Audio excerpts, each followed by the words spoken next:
Now, another notable difference about today's cabinet meeting was the apparent absence of Trump's director of national intelligence, Tulsi Gabbard.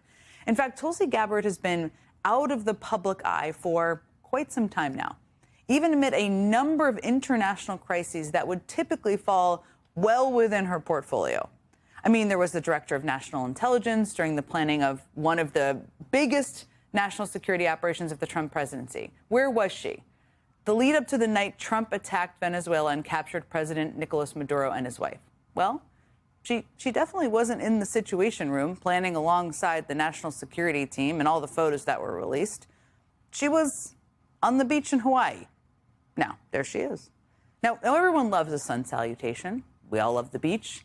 But the fact that the director of national intelligence was able to do yoga on the beach during that particular time is also a pretty clear sign that she was not exactly in the inner circle. But she's been working really, really hard to get back in Trump's good graces. I mean, really hard. Which leads us to today's news, of course. And for that, I actually want to go back to an exchange Trump had with her during a cabinet meeting she actually did attend over the summer. You've also found many bags of information. I think they call them burn bags. They're supposed to be burned, and they didn't get burned, having to do with how corrupt the 2020 election was. And when will that all come out? Mr. President, I will be the first to brief you once we have that information collected. But you're right, we are finding documents literally tucked away in the back of safes in random offices in these bags and in other areas, which again speaks to the intent of those who are trying to hide the truth from the American people. Yep, that was the director of national intelligence assuring the president that she was hunting down information to support his widely debunked conspiracy theories about the 2020 election. The proof was in the safes, in random offices, in bags, who knows? Again, that was over the summer.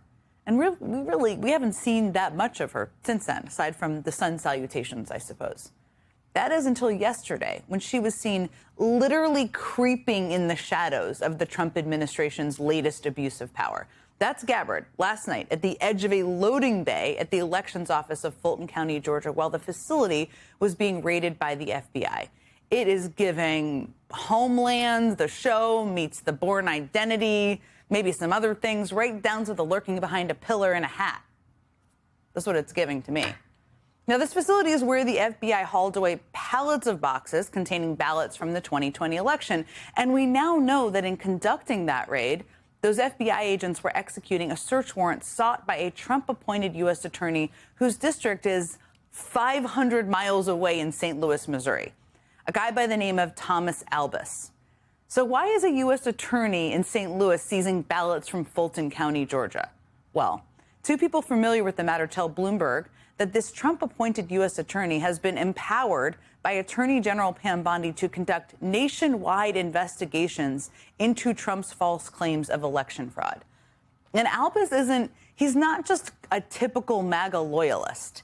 He was once the right-hand man of former Missouri Attorney General Eric Schmitt, one of the chief pushers of the big lie. And not only did Schmitt sign an amicus brief asking the Supreme Court to overturn the election results back in 2020, he was a notorious pusher of election disinformation. And now his little or big protege is in charge of the nationwide investigations into so-called election fraud. So yeah, that is as insane as it sounds, and it is a space to definitely watch. And then there's the role of the director of national intelligence, who is also somehow involved in all of this. Here she is in a different spy thriller getup today. That job is supposed to be about collecting intelligence from around the world and analyzing it for potential threats to U.S. national security. And that should be more than a full-time job. And yes, those can include legitimate threats to election security, especially from foreign interference. But let's be real. That is not what we are talking about here. So why the hell was Tulsi Gabbard in Georgia? Well, excellent reporting on this one, too. According to the Wall Street Journal, Tulsi Gabbard is now leading an administration-wide effort to hunt for proof of tampering in the election that Trump lost more than 5 years ago. And while that is itself equal parts embarrassing for him that he's still so obsessed with this and so insecure and very alarming, what's really concerning is what she's going to do with the information. Because as the Wall Street Journal also reports, Gabbard is expected to prepare a report on her work, and the administration has discussed executive orders on voting ahead of the midterm elections, two of the officials who spoke to the Journal said.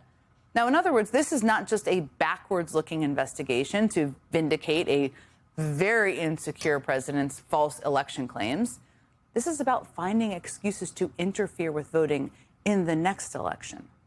And White House Press Secretary Caroline Leavitt said something that made that crystal clear when she spoke to the Wall Street Journal. She gave them a comment, I guess. She said, President Trump and his entire team are committed to ensuring a U.S. election can never, ever be rigged again. Director Gabbard is playing a key lead role in this important effort. And tonight, at the premiere of his wife's multi-million-dollar flop of a movie, as in it cost that much for them to buy, Trump said this.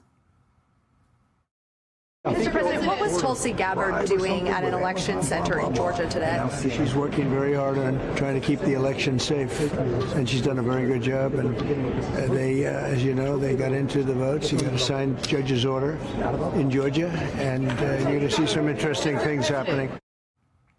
Okay, so just to put a fine point on this, the White House is telling us that they are going to use this raid in Georgia and any other information they gather, because who knows what else they are planning, we don't currently know, as the basis of a report the Director of Intelligence, of National Intelligence, Tulsi Gabbard, who promised last August she would dig into and look into the 2020 election results, that a report she will file that will then serve as a justification for potentially putting in place, through executive order, according to the Wall Street Journal, more restrictive measures in advance of the next election. That's what they seem to be very clearly telegraphing here. That's what I am hearing and reading from all of this.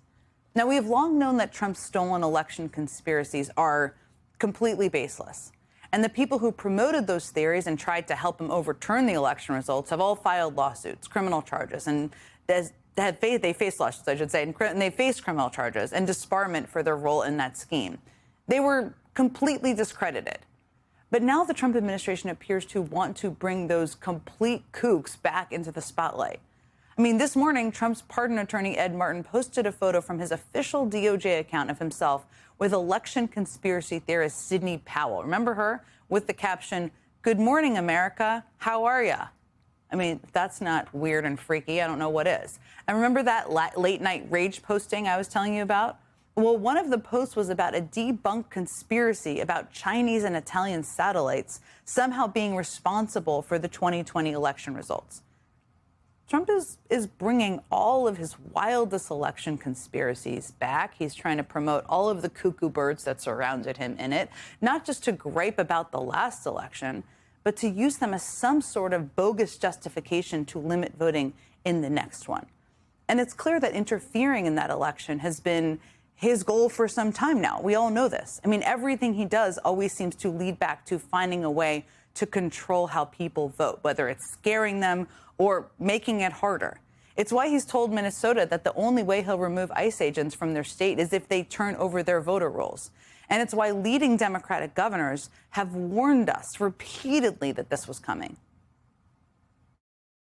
We know that there will be efforts to compromise the election or to dissuade people from showing up, to scare people away, to threaten people. They do not believe in fair and free elections. Our republic, our democracy is on the line. We all need to wake up. It's not a leap to say that he's doing this because he wants to affect the 2026 elections in favor of MAGA Republicans.